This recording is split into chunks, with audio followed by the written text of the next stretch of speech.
oh, you must have an unconscious belief or a subconscious belief that is hindering you in some way, in some negative way.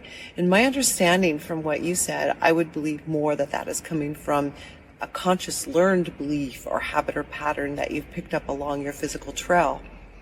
Could you please elaborate more on what is this statement? It's an unconscious belief, subconscious belief. Is it true that the unconscious mind and the subconscious mind could actually hold negative beliefs for us and affect us in our lives like that? Thank you. What's the difference? The idea is that patterns and habits are the product of certain subconscious and unconscious beliefs, and therefore they can hold you back from being yourself as long as you continue to buy into them as being more true than the alternative. They form patterns and habits when you might have a fear-based belief that says, don't move forward, keep repeating this, keep going here, keep going there, keep doing this, keep doing that, that prevents you from moving forward. But those so-called patterns and habits are still the product of belief systems, fear-based beliefs, that you may be keeping in your subconscious or unconscious mind because the belief is convincing you not really to deal with them, not to look at them. Just keep repeating the safe things that you're familiar with instead of really moving forward. So yes, by asking that question, if I did move forward, what am I afraid might happen, can begin to reveal what those unconscious or subconscious fear-based beliefs are and give you the opportunity at least to have something to work with to help you move forward by letting them go when they make no more sense to you. Good day, Bashar. Good day. I often, when I share a thought or advice, I tend to help people and help them to kind of shift from reality to reality, and they change. Yes. So I was wondering if that's my mission, or how can I discover more about what I came here to do on Earth? You follow your passion to the best you can with no insistence on the outcome. Remain in a positive state. Constantly examine your belief systems and let go of the ones that don't work for you. It's as simple as that. Your mission is to be yourself as fully as you can. That's everyone's purpose. How you do it is up to you. Your passion will guide you in that. And that's how you be of service and of best help to everyone. Don't put any pressure on yourself. Just be yourself. Be myself. Yes. Cool. It's that simple. So I have this question about the different types of beings, and what is the difference between light beings and spirit guides, and what role do they have? And can we also receive messages from angels or archangels? Of course, you can receive messages from any consciousness source whatsoever, depending upon the frequency that you happen to be at. So the idea is spirit guides can sometimes be considered light workers. It really doesn't matter in that sense what you label them to be. It's just a matter of what it is you identify with, what frequency you match, and what gives you the ability to download information that is constantly being sent to everyone. It's not a matter of asking for more information or more help. It's a matter of tuning yourself into the information and the help that is always already being sent by spirit guides, extraterrestrials, angels, what have you. It's a matter of you tapping in based on following your passion. Your passion will align your vibration to whatever it is you need at that moment. And can anyone become a medium and talk to spirit? No, not everyone has decided that that's the theme of their life, to express it that way. You all have the fundamental potential, but that doesn't mean that everyone will have chosen to express themselves that way. It may not be part of the theme of that person's life. But if you have some curiosity about it, does that mean... Then explore it. Then explore it. Explore it. Explore it. Follow your passion. Take it as far as you can. If it doesn't go the way you think, that's all right. It may not need to at this point. Sometimes your excitement comes in a particular form just because that's the form that will get you to take the action necessary that you need to take, so you'll wind up where you need to wind up to receive what it is you actually need to receive or do. So never assume that just because your excitement at any given moment comes in a particular way, that means that you have to actually wind up doing that thing. That's why we say no assumption, no insistence, because you don't really know why it came to you that way.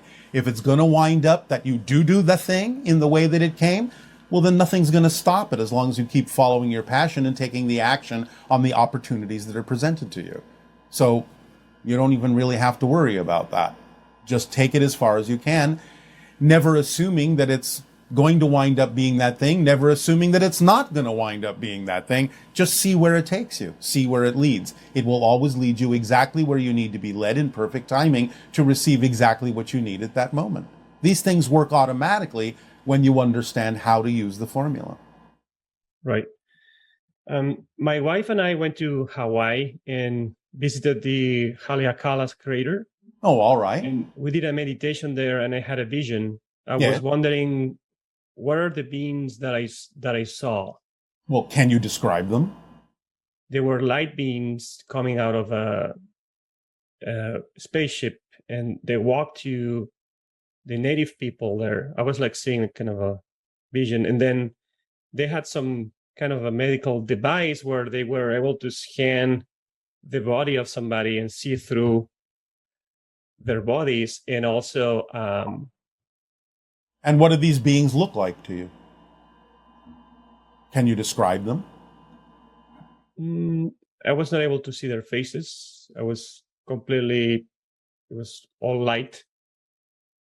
Were they tall? Were they short? Were they thin? Were they fat?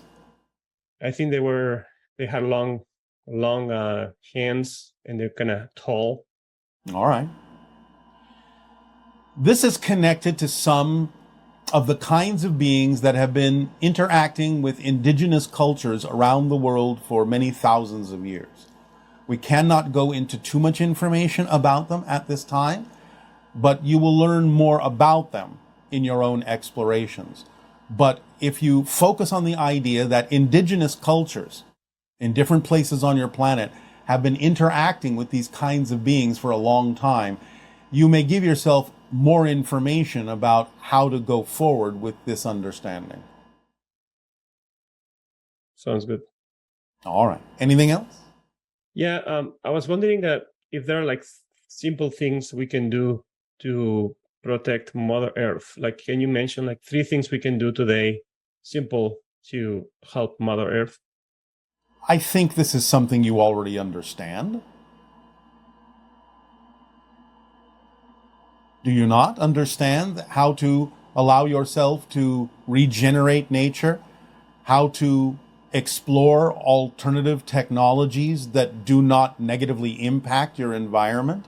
Do you not understand these things? Yeah, I understand. I was wondering if there's like something we can do that has more impact than other things. It's the taking of the action that has the most impact you can possibly have, no matter what it is, as long as in the direction that you're talking about.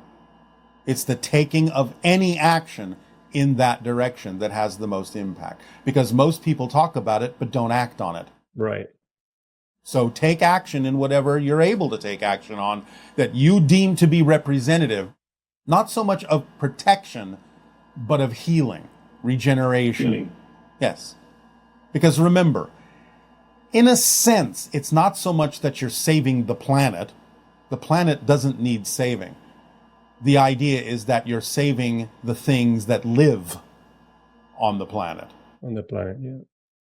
Because even if everything is destroyed, the planet will regenerate without you, unless it is completely obliterated. And then even then, the molecules and atoms will reform somewhere else into a different place. So the idea is to simply take whatever action you are excited to take that is representative of healing, regeneration, and connections to nature in a more natural way. And that will have the impact it needs to have.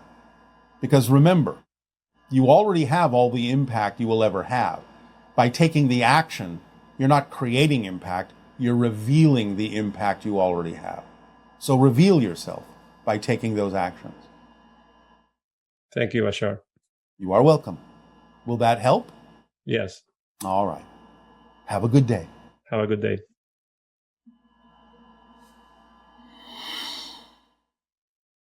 Ha'atu, Bashar. Atu. Good day. I am so grateful to be interacting with you today. Our deep appreciation to you for the co-creation of the interaction. What would you like to discuss? So over the last couple of years, I've been remembering more and more contact dreams that I've had throughout my life. All right. And well, remembering isn't really the right way to put it because I never really forgot them. It's more that I'm just now realizing that's what they were. All right. And I've noticed some patterns. For example, one of the things that keeps happening is that I'm on a craft and then it starts to go up and I feel this intense pressure in my head. Yes. And it's so strong that sometimes it kind of freaks me out and it makes me want to wake myself up. All right. Well, it's not uncommon for you to not necessarily be completely used to the idea of being shifted to other dimensions that have a very different frequency than your own. It's something that takes practice, and you can ultimately get used to it and let go of the, shall we say, physical body's innate and ingrained protective mechanisms that allow it to think that it has to go into survival mode when in fact everything will be just fine. So it may take some practice and it may take some time, but you can get used to it if you understand that the only thing that's happening is you're being shifted, and that you can always have the opportunity to go back to the frequency that allows your physical body to know that it's just fine. Okay.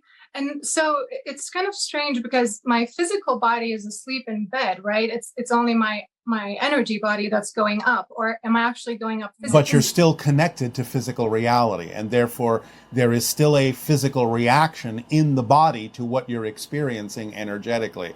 And that's what is coloring your experience. It's like having an anchor on the ocean floor that doesn't necessarily allow your ship to sail away as far as it could. Okay, that makes sense. And any suggestions as to how I might get used to that? Or up anchor. Okay. My second question is, so at night I see these swirling ribbons of green light that are floating around my room. Yes. And I remember when I first started seeing them, I was about 12.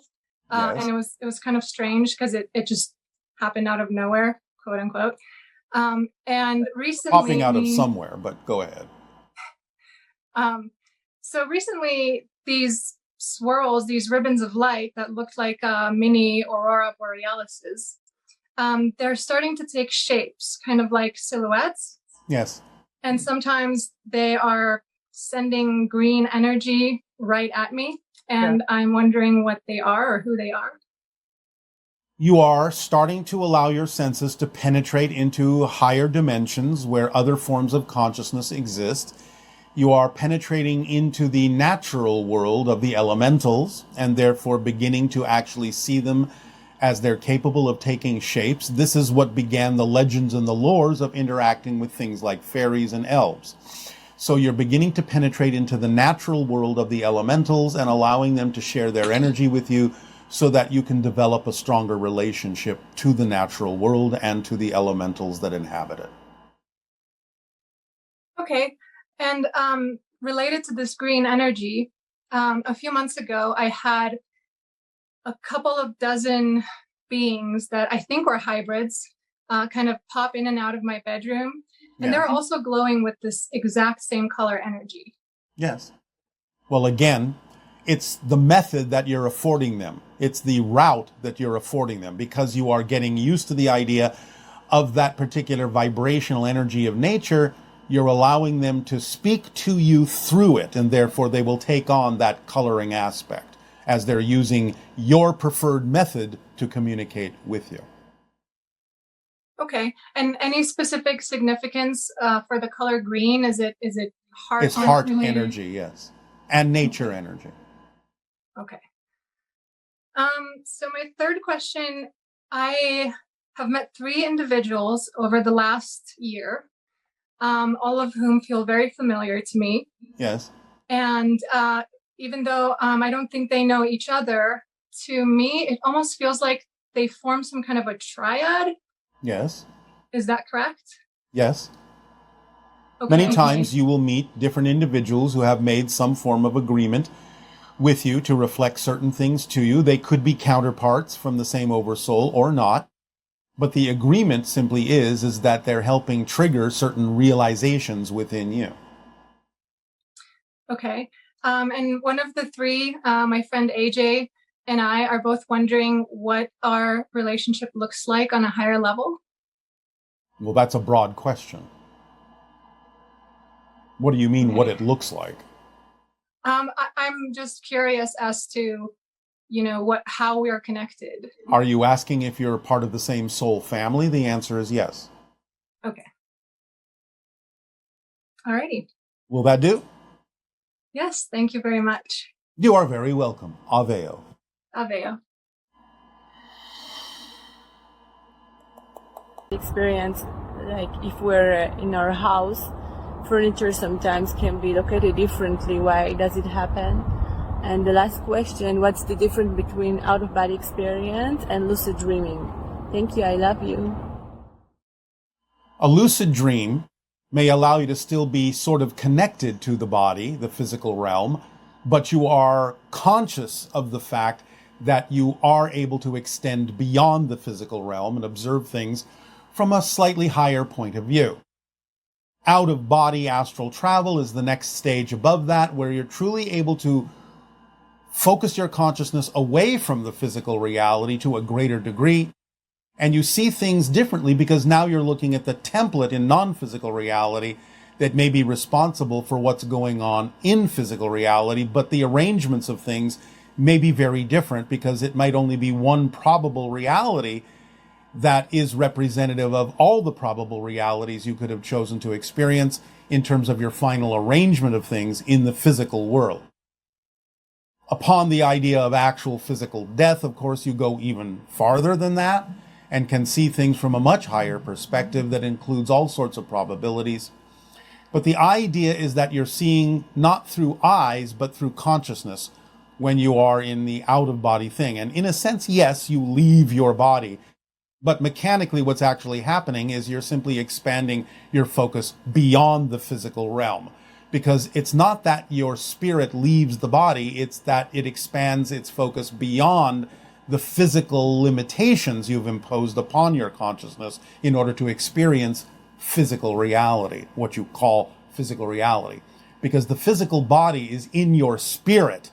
It's not that your spirit is actually in your physical body, even though from a linear perspective, that's the way you view it. Hello. Good day. Good day. Hey, Bashar. So, I've been going through some really weird experiences, and I was wondering, how exciting. Give me any education of what I'm going through. All right, well, give us a description. Be specific.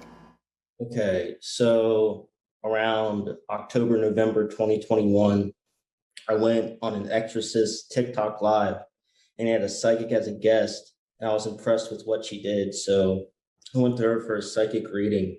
Yes. And I told her about like all these synchronicities I've been having in life. And from that description, she told me I was psychic and I should learn Reiki and I could really help people. So did that resonate with you? Yes, but I never ended up learning Reiki. But the guy I went to go learn Reiki from, I had 2 Reiki sessions with him. Yes. And he gave me these Joe Dispenza meditations to try. All right. So before you go on, what you are now seeing a pattern is, as we have described, sometimes the idea is that synchronicity will point you in a certain direction and your excitement may come in a certain form. That doesn't mean that the form it comes in is something that has to play out. It may just be to get you to go to the next place you need to go to get the information that you need. Yeah, that's exactly what happened. I suppose. All right. Well, then there you go. After practicing these meditations for 7 months, yes, there's this physical phenomenon I can regularly do where I'll be in meditation and then, I'll feel it like coming on and then my head will sink into my heart and my body will be locked and I'll be, consciously thinking like what's going on. And then I can go analogously out in the dream. Like I can remember meditating, remember going into that and remember going out in the dream, all the way through the dream, and then it ends. Yes. So the first time this happened, it was it was a really weird feeling. And then that happened, and then I was shot up into the air, and I was on this, it looks like a stadium with portholes on the side, and had this hexagonal floor, like glowing white, purplish, blue kind of thing. You started to remember that you have connection. Meditation was playing up top of my head. Started to remember that you've had contact with extraterrestrial beings. You think so? I know so. So the idea is that you put yourself in a state where you made the connection between mind, body, spirit, and heart, and it allowed you to extend beyond the physical realm in your senses to give you the memory and the experience that you've had, many experiences that you've had, interacting with extraterrestrial beings, being on their ships, so on and so forth. So what you're doing is increasing your ability to expand your senses to know what's going on different levels of your life, not just the physical realm. Yeah, so from there, I went to this transparent part of the floor, and I fell back down into my body, and I was thinking I was awake, and I wasn't. And I was like, wow, that was really weird. And then I looked outside my window, and my hill's like 30 feet down, and the silver car pulls up, and all these really deformed people start coming out of the car and climbing up my house to my window. And they get to my window, and I go to my father's room, and I was like, there's all these people coming up here. What should we do? And like, he wasn't listening to it. And then I ended up at this cafeteria, and then I woke up. I actually woke up. Yes. Okay. So then the second time that happened, head sinks in the yard. I noticed my bedroom door was open. I kept trying to get up, and I was like, I was being pelted down to the floor. And eventually I went up and did it, closed the door, back my body, and I noticed it was open again. And this time it's like I sprung out of my body like a cocoon, like this burst of energy. Yes.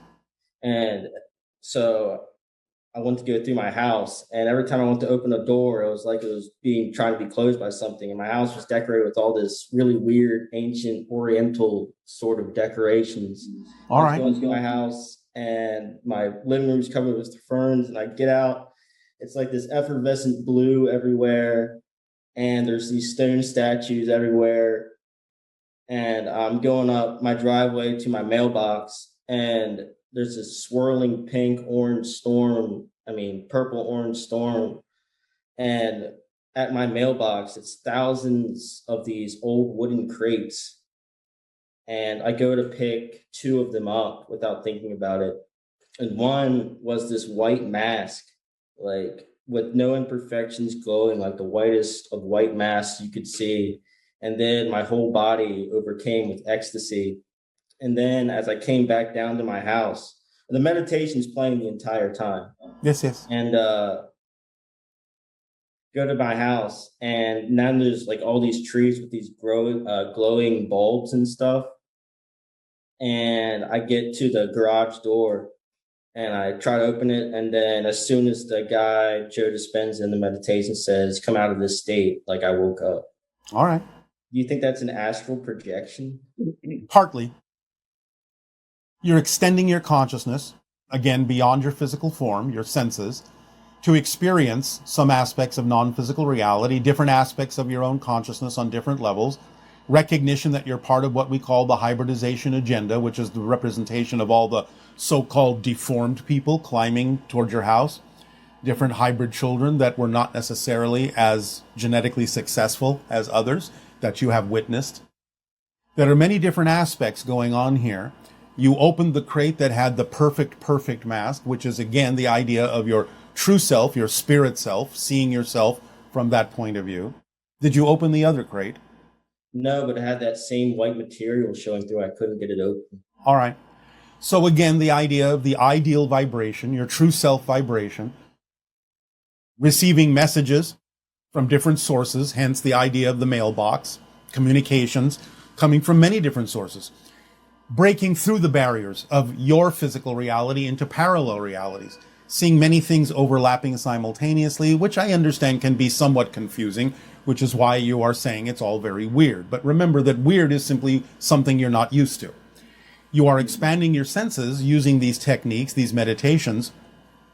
You will get used to it, and you will start to be able to figure out what belongs where and piece it all together and put it in order and organize it in a way that makes more sense to you. But right now, you're just exposing your senses to many different sources of information, many different parallel realities, and many different things that you are a part of. So you can keep going, but understand that you can also ask for organization, ask for these things to fall into place to make sense to you, ask for definitions and help from your spirit guides to help you understand what all these different experiences are that your senses are connecting to. Yes? Yeah. So, like, I want to tell you about the most important of these to me. Yes. So, same thing, head falls in the yard, and then I was thrown down in this pristine bathroom with this snowy peak outside, and there was this little box, and it has that, that cliche where the guy's laying on the bed and then the line and his body's floating up top of it on the box. And I look at it and I was like, oh wow, I'm dreaming. And I try to exit the bathroom. Each time I'm exiting it, I come back in the same place. I'm like, oh, I'll just think up and wake up. And so I did that. I wasn't awake. And I thought I was awake again on my bed. I was like, wow, this is really weird. Something doesn't seem right. And I get shot up into this house, and there's this her race is indiscernible, but this brown skinned woman with this white and gold outfit, and she's telling me all this stuff about my destiny. And she does this yoga pose and transforms into this white monster with all these red glowing welts all over. And she tells me to beware. And then I actually woke up and I fell asleep again. Then I was in this house, this infinite house with these infinite doorways. And then there would be people coming out of them, or it would go into another dream. And then I would wake up from that dream and end up at the house. And anyway, the most important thing out of this is what I asked this one person coming out of these doorways to open the door. And this guy's like passing me along. I'm like, you need to tell me what's going on right now. And he's like, extreme, blah, blah, blah, blah, powerful, blah, blah. And I grab him by the shoulder. I'm like, you need to tell me what's going on right now. And he says, extreme teachings from the most powerful. So who is the most powerful? Your own higher self and your spirit guides and source and all that is. Okay. And what makes the teachings extreme? They're extreme relative to the reality that you're experiencing. The idea is you're giving yourself an example of the difference between your expanded self and your physical limited self. The box is what you have stuffed yourself into that represents physical reality, but the body, the astral body, is representative of the more expanded version of you. These are the things you're learning. In a sense, you're attending spiritual classes in the spirit world and being taught. Sorry to interrupt you, but I'm always in a classroom. I always end up in some sort of classroom. You are taking lessons, you are taking classes on the spirit level that will aid and assist you in understanding how to transform your physical reality in a way that works for you. Okay. So, have fun. Yeah. Yeah. Okay. I really appreciate your insight. It is our passion and our pleasure. You are on a journey that is very exciting. Open up to the passion, open up to the excitement. Have a good time. You will receive the help you need. All right? Thank you, Bashar. You are welcome. Avail. Bye. In a monastery who were making a flower bloom and materialized all kinds of things out of nothing. You materialize your physical reality immediately all the time. It's just that those children have been taught that they're already doing that.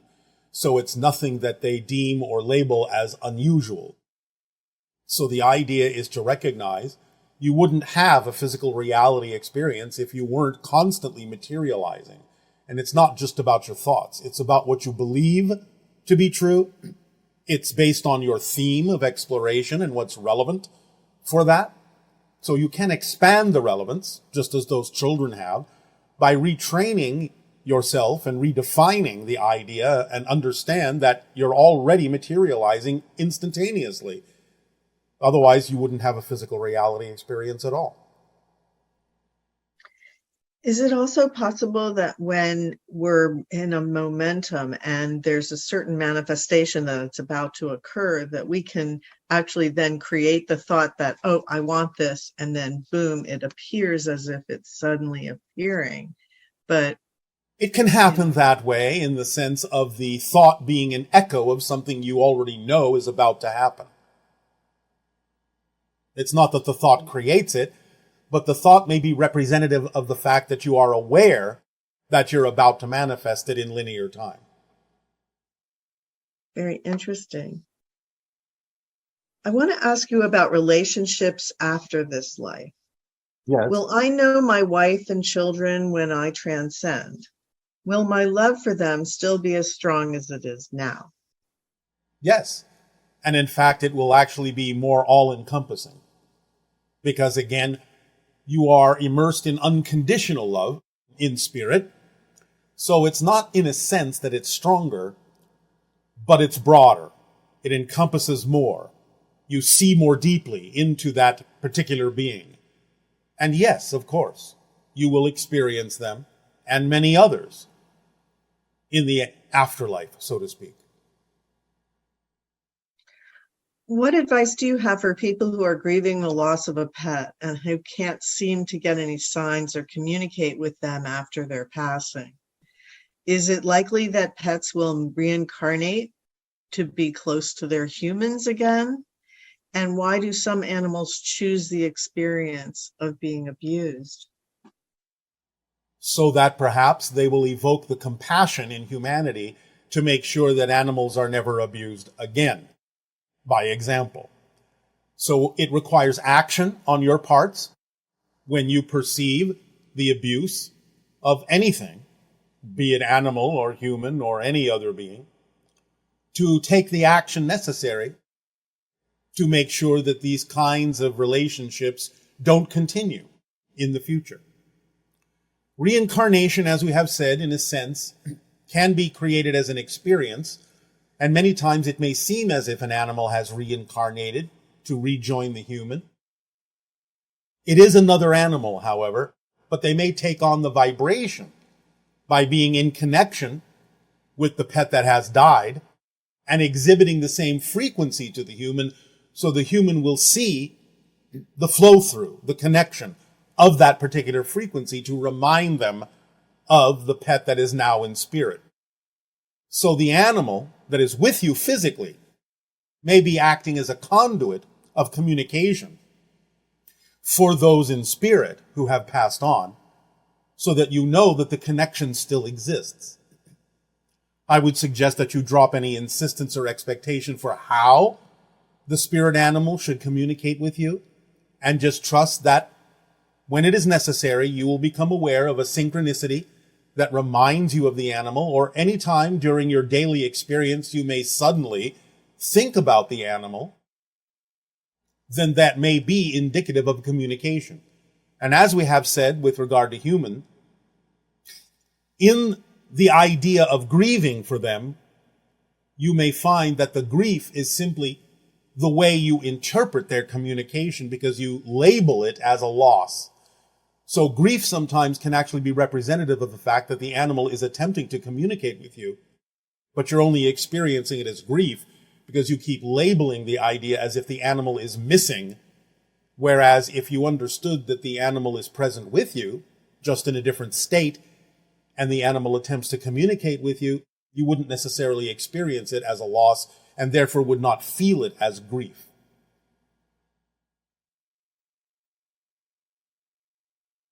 This viewer has the question regarding communication with the cetacean nation.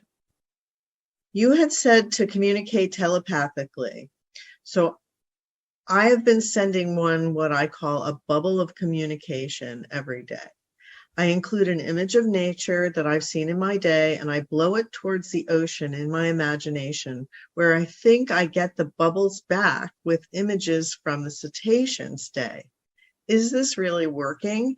And if so, who am I communicating with exactly?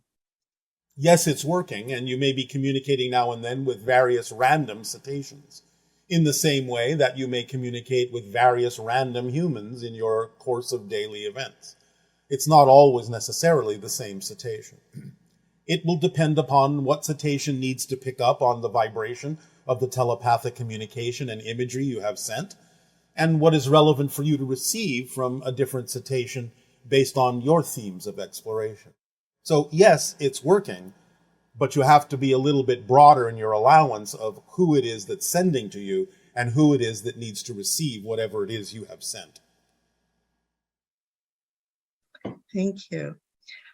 What's the best way to get information from the Akashic records? Well, again, don't think of the Akashic records as a particular place separate from any other place. Remember, everything is here and now, including information. So the idea is to simply recognize, as with anything, it's an issue of resonance. If you vibrate in harmony with a particular frequency that represents certain information, then that information will be accessible to you if it's relevant for you to receive it. Remember, anywhere you are is within the Akashic records because, again, all information exists here and now. Lose some of the idea of space and time, start really understanding and feeling that you are in the now moment and that all information is here now with you. And again, if you have a particular passion or interest in certain information, then focus on that and vibrate according to that passion. Feel that excitement about that information. Remain quiet and calm, and just be open to receiving it either through synchronicity or in your mind or whatever way it needs to come to you along the path of least resistance. And the information that is relevant and necessary will appear. And some say Akashic records can be rewritten to twist history. I believe Akashic records work to keep everything that has ever been acted upon, felt, or thought crystal clear and that they cannot be messed with. Is that true? Yes, they cannot be messed with. What someone is referring to is the understanding that there are many parallel histories. So depending upon a shift in your own vibration, relative to the idea of the Akashic records or information that is available to you here and now, you may shift into a parallel reality that has a different history. You're not twisting the history that was in the reality you were in. You're simply shifting to a different reality that has a different history. They all coexist simultaneously. So when you have different factions with different opinions of what is history, how does that intersect with the idea of each timeline has its own history? Because it does seem that history can be rewritten or it is written by those that are in power, so to speak. It depends on what you mean by in power, because everyone is in power. But the idea, again, is that you exist by agreement in a reality that contains the potential to shift to different histories. So you will seem to remain in one reality, but you will insist on a different memory of a different history, even while remaining in the same shared reality, so to speak. Because your definition of your reality at this time is that you can remember different histories, even while still interacting with those that are in different realities, seemingly as if they're in the same reality you are in, because that's the definition of your reality at this time. Now, of course, this does not mean that sometimes people aren't fooling themselves or lying about things to say, well, it's this way or that way. You have to be honest in terms of your integrity. But the idea is that, yes, it is possible for people in your reality to experience different reality histories at this time. And is it also the idea that if you feel like you have to force your version of history on others, that's a different energy that then would, how does that energy affect the idea of understanding your own history or the history of others? Well, again, this goes to what we said about the idea of lying to oneself, or again, not feeling empowered by the history that you actually insist upon. Because if that is a true history for you, then you will simply naturally align with it in a way that requires no forcing for anyone else to believe the same history that you do, because you are in a different reality. And so, what is divine timing, and can we influence it with our will of mind and manifestation? No. The idea of divine timing is simply the timing that is correct for you. So this is why we incorporate this idea in the formula of following your passion, because then everything simply happens in perfect timing. Divine timing and perfect timing are the same thing, relevant to the theme that you're exploring as the individual that you are. There's no difference, and it's not affected by will per se. It's affected by passion in terms of what you shift to experience the timing of different events that manifest according to your theme of exploration. And what is the mechanism of remote viewing? This is fairly long, so is this a good way to have some physical experience of what it's like to be on other planets and moons without limitation of the terrestrial body? And this person is not interested in spirit or dream visit, but in an experience where to some degree you physically feel the sulfur lava flows and hear the sounds of volcanic explosions. Yes, well, again, this goes to the idea, like the Akashic records, that everything is here and now, and it's not really remote viewing, although we understand what you mean by that linearly. The idea is to know that those other planets are here and now. And again, the more you can identify with them, the more you can resonate in harmony with those ideas, if that is representative of your passion, the stronger the effect can be of experiencing, at least to some degree, some of the physical phenomenology and manifestations that exist on those other planets. So again, losing the idea that it is actually remote and allowing it to be more here and now with you will allow you to experience some of those sensations that you're asking about. Okay, thank you. And in regards to old understandings, how would you update our understanding regarding shapeshifting? Again, there are many different versions of you, so to speak, you, in parallel realities. So it's the idea of resonating and identifying with those other versions, no matter how similar or dissimilar they may be, that are connected thematically to you in some way, shape, or form, and taking on those resonances, and even sometimes those appearances, to the degree that you can actually energetically convince others to see the differences in you as well, to share those parallel reality versions in what appears to be your reality. You're actually creating a kind of a bubble in which it's all right to shift to different versions, at least in appearance, of different versions of you in parallel realities to the degree that others can also perceive them. In a sense, does that relate to the idea of Daryl before he was a channel and then after he was a channel, that in a sense he learned how to provide that representation of your consciousness? To some degree, yes. Although, again, shapeshifting can take it much further. If he was inclined, if it was necessary and relevant for his particular journey, he could resonate to the idea of our reality to the degree where we would actually start physically looking more like us. But that's not really necessary at this time. And I think some people have commented that at times he does look more like you. Now and then. Especially when he's channeling. Yes, now and then the resonance may shift or expand to the degree where he may take on some of those aspects. All we're simply saying is he doesn't really need to fully shapeshift into the direction or take on the aspect of us to the degree where we actually appear to you, at least not yet. Okay. What happens to the ego, the physical mind, and the personality self when a lifetime is completed? What of us continues? Is anything lost? Or does it all get to move forward together somehow? Nothing is lost. It all moves forward together in the same way, by analogy, that you are no longer a child, but you still retain all the experience and the memories of being a child to whatever degree is relevant for you, even though you are now adults.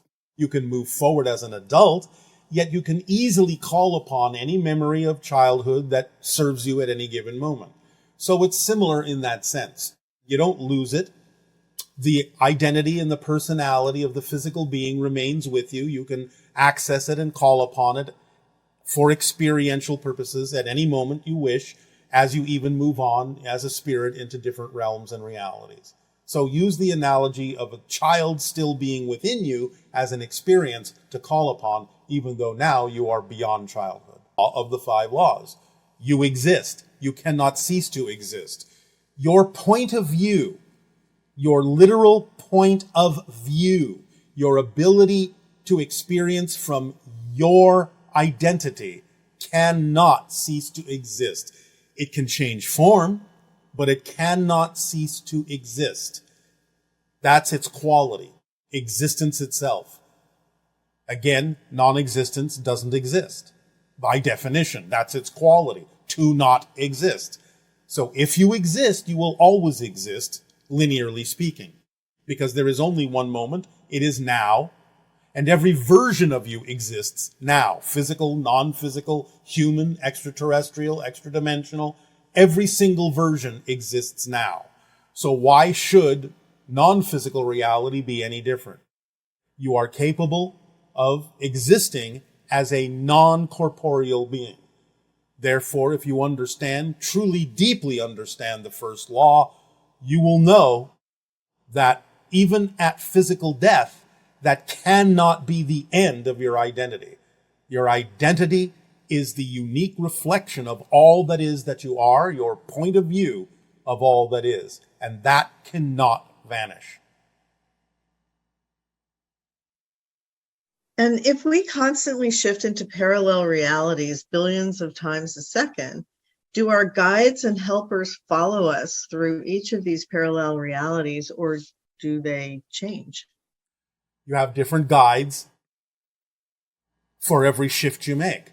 Again, it may appear as if they are following you, as you say, and because they are in a higher dimension, they may have a broader point of view that allows them to see beyond the physical moment limitations that exist as the tick of the clock of your physical reality. So they may be able to follow you from a broader perspective, but nevertheless, as you shift as a physical persona, another aspect of those guides is what's present for you as a new person.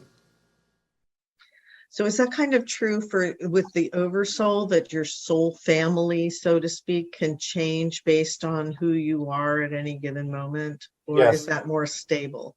No. Anything and everything, remember the 5th law, everything changes. Yeah, it's like as humans, we may look for stability, but from the standpoint of being in spirit and the connections we have, it's a free-flowing experience. It's a free-flowing stability. Change is the only stable thing. Right. It's, again, through analogy, like walking.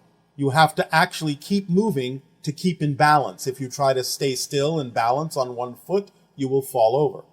You have to actually change to remain stable. And as long as you hold someone in your heart with pure intention, can you keep this person in your reality, even if the person is vibrationally, physically far from you? Not necessarily. It depends upon what their theme of exploration is and how relevant it is for your reality to maintain a connection to that particular person. So holding them in your heart is what allows them to be who they are. And if that sometimes may require that there is no apparent connection temporarily, then that is what is required as an expression of your love for them. So our desire for this sense of connection and permanence of connection. There is always permanence of connection, just not always on the same level. Again, you have to broaden your perspective and perception of the fact that you always have a connection, because nothing can be disconnected from one another because it's all one thing. But on the different levels where you can have the experience of disconnection, then sometimes disconnection can be used in positive ways to allow people to go on their journeys uniquely from the journey that you are on temporarily. So there's nothing wrong with that or negative about that. It's not that you're actually truly losing track of them, because you are always connected on a higher level. But you may have to allow for what appears to be temporary disconnection to allow people to have their own journeys. So in a sense, what you're explaining is more how spirit would relate to the idea of connection, non-connection, being stable in whatever change occurs. Whereas as humans, we may be insistent upon connections so that we feel stable. Insistent on a particular form of connection, yes. I see. So is that sort of one of the challenges that we as humans are facing, is understanding how to relate to changing relationships? And yes. Okay, thank you. How is it that we can continue to have experiences beyond the one if we are the only ever who we are now and won't be anyone else? I'd like to feel, this person is saying, I'd like to feel secure about continuance, both for myself and my loved ones, but still feel fearful sometimes around this idea of death and what comes after this life experience. Can you give some more reassurance about that? Or again, it goes back to what we've already just said recently. You have to understand more deeply the idea of the first law, that you exist. And your uniqueness cannot dissipate, cannot vanish. You will change, but you will not, as an identity, be able to disappear. And you say that we have free will, but you also talk about the idea of the motivational mechanism, Yeah. and that we always do what we think will serve us best in any given moment. That sounds like it might be deterministic in a way. No, not at all. Because you're choosing what to believe in. So once you believe in something, it does set up a cause and effect situation in your linear physical reality, because every choice you make has a specific consequence that is designed to go with that choice. If you want to call that temporarily deterministic as a mechanism, you can. But since you are making the choice to believe what you believe and inputting that choice into the motivational mechanism, you still have the free will to determine what beliefs you put into the motivational mechanism. The motivational mechanism itself only determines, as far as the choice you put into it, what the effect will be that comes out of putting that choice in. And so this one person is saying they like the idea of being me as a soul, but I want to experience more than just this one personality, lifetime, body, etc. How does that work?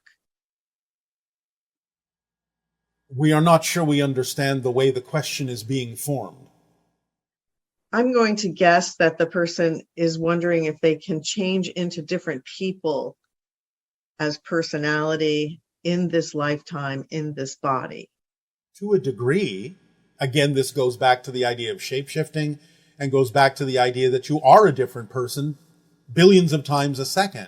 It just depends on to what degree it's relevant for you to actually appear to be a different person to others and yourself. It's often not necessary to be that extreme. It's not impossible, but the question again is it relevant, truly relevant for what you need? So is that sort of the idea when someone has a change in gender identification, and then they literally become a completely different person? Yes, and you have the ability to do that in your physical reality as a reflection of a change and a shift that you know is true for you. So yes, you can do those kinds of things to represent that kind of change. But again, it's up to you as to how to represent that and how relevant it is for you.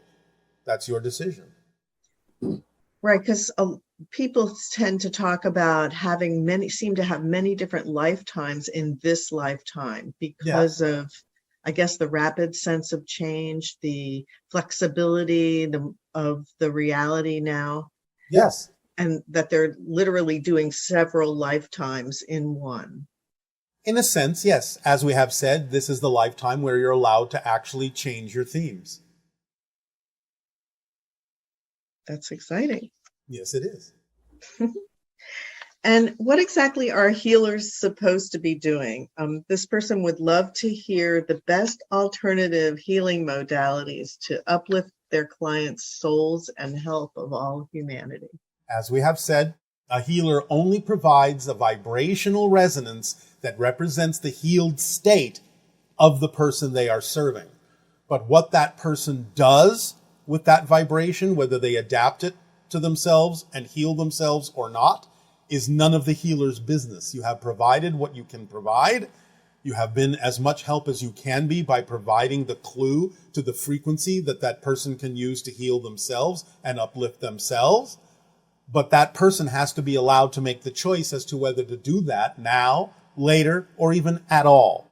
It's none of your business because you have no idea what their life path is, why they came to you, what reasons they have interacted with you. You don't have any determination or say in that, other than the fact that they did come to you for a reason, but you're not necessarily going to know what that reason is. So you have to be open to allowing them to make the choices they make, to do what they will with the information and energy you have shared with them. That is your gift. That is what you can do to be of help.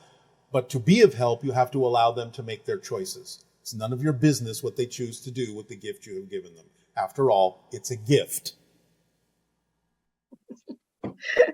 And what exactly is heaven and hell after death that some people speak of?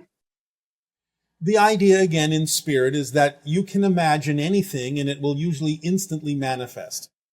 So based on the belief systems of the personality before death, it might be possible to experience positive and or what seem to be negative things like heaven and hell in the spirit world. But of course, most people, most beings would find that if they really truly believe that they might experience some form of torture, pain, or punishment, they will instantly wish that they were out of it, and then manifestationally that will happen. They will instantly be out of it. And they will then realize, perhaps, that what they believe, what they think, will be instantly true because there's no time lag in spirit.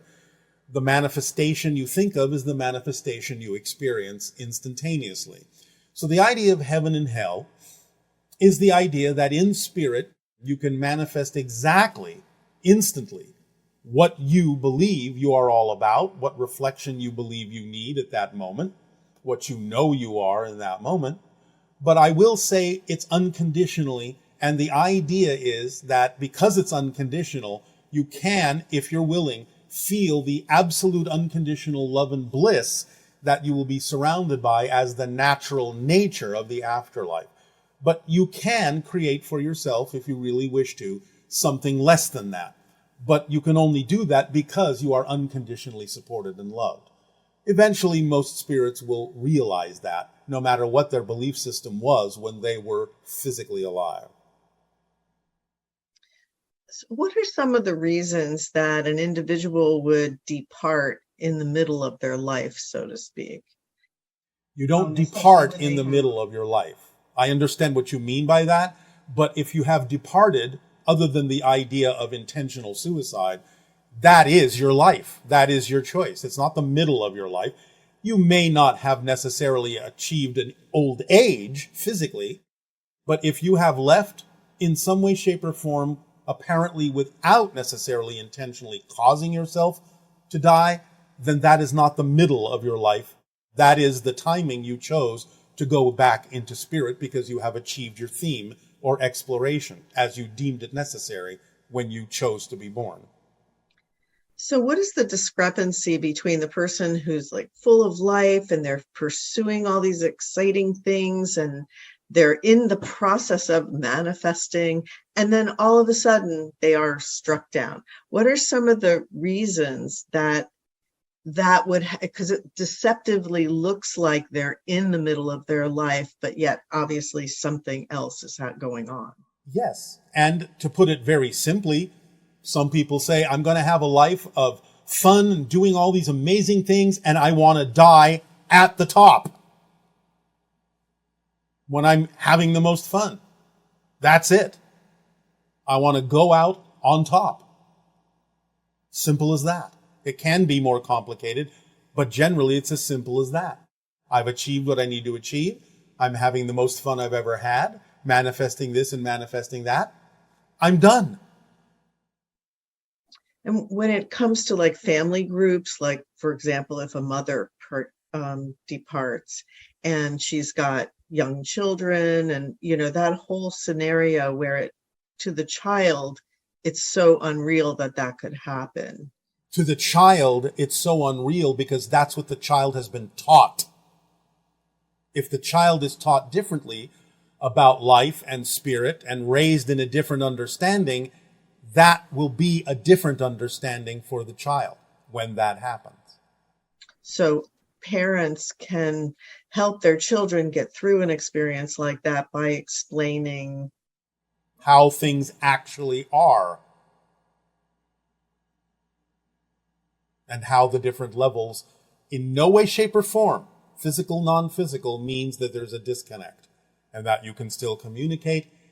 Again, it would be similar. And I don't mean to make light of this because I know how deeply affected many of you are by this. But again, it's mostly because of how you're taught to look at things. But it would be similar to having someone graduate from a university and suddenly feeling like you're disconnected for some reason. You're not.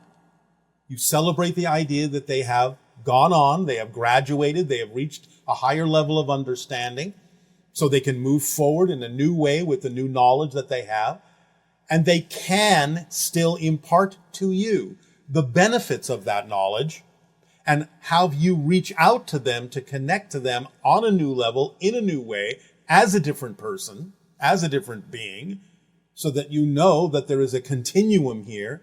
It doesn't get disconnected. So use the analogy of things in physical reality that are indicative of a person simply reaching a different level in life. There is no real disconnection. It's just that you have to relate to each other a little differently because of the different knowledge levels that each of you are at, different experience levels each of you are at. There is no difference in that between that analogy and someone being in spirit when someone else is not. Depends on how you look at it. Thank you. Can you give us some clarification on the misunderstanding of the fluid cord? We are not sure what that person means by that terminology. If they're talking about the idea of the silver cord, this is just a euphemism for the energy connection that people have when they're out of body, meaning that they are still really alive. They haven't actually died, so to speak. They are still capable of rejoining or reconnecting to the physical experience. So if the silver cord is what you're referring to, it's that energetic connection when someone astral travels, is out of body, but their body is still alive. But we do not know if that is what this person meant by fluid cord. That terminology does not exist within the channel's vocabulary for us to draw upon. Okay. Let's see. How can we know for sure that we are in a new Earth or on a new Earth? Because again, you shift billions of times a second to different parallel versions of Earth. That's just the way things work.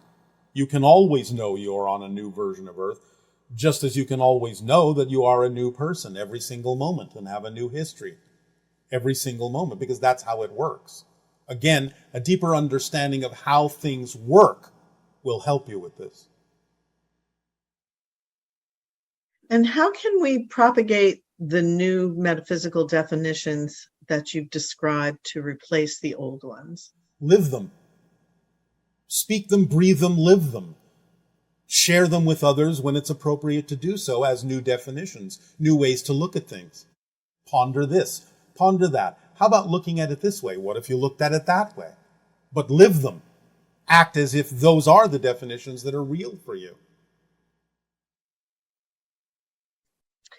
So, one question here is, when Kennedy was in president, and the idea that he was going to reveal that there were extraterrestrials, had we lived through that timeline, what would it look like now? Well, there are obviously parallel reality versions of Earth that did experience or are experiencing that particular kind of history now as their present. There are many different versions of outcomes relevant to that particular similar history in many different parallel realities. So to pick one is relatively arbitrary. Nevertheless, one particular parallel reality where President Kennedy revealed the existence of extraterrestrials wound up in the isolation of Earth from all extraterrestrials. Another version wound up allowing Earth to join the Interstellar Alliance much sooner. Another version allowed there to be a change in the political... One moment.